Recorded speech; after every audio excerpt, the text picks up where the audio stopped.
বিড়াল ও সাপের যুদ্ধ। রোদে বসে খাবার মজাটাই আলাদা। আজকে সকালে ঘুম থেকে ওঠার পর রাস্তায় এসে মোটেও এটা দেখার জন্য প্রস্তুত ছিলাম না। হ্যাঁ, সেটা এমন কি জিনিস যেটা মোটেও দেখার জন্য প্রস্তুত ছিলাম না।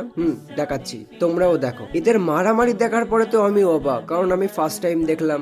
যাই হোক, এদের মারামারি আমি অনেকক্ষণই দেখলাম। তোমরা ভালো করেই জানো যে শীতকাল, তাই রোদে বসে সেই ফিলটাই নিচ্ছিলাম। চলে এলো আর এক বাবার পুতোধন, এসেই বলছে বেড়াদার চ্যানেল খুলেছি, সেটিং করে দাও। এদিকে মুদির নানির তাবড়া করে এসআইআর শুরু করে দিয়েছে। মানুষের তো কাজ কাম নাই, শুধু দৌড়াও আর দৌড়াও। তাই চলে গেলাম ফর্ম ফিল আপ করতে। যাই হোক, অলস মানুষের কাজ বললে যা হয়। হঠাৎ করেই ছোটবেলার কথা মনে পড়ে গেল, তাই খালার কাছে গেলাম। খালাকে বললাম একটু মাথা ছিটিয়ে দাও।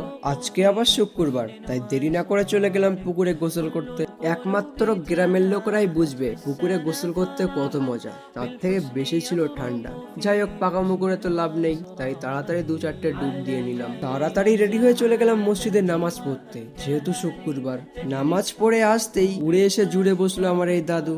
যাই হোক, খিদে পেয়ে গেল, তাই টমেটম, পেয়ারা, আমলকি নিয়ে চলে গেলাম খোলামেলা ময়দানে। শীতকাল, রৌদ্র, কতই না মজা, শুধু গ্রামের লোকরাই বুঝবে। আমি খেতে থাকি, আর তোমরা এরকম মিনি ব্লগের জন্য সাবস্ক্রাইব করো।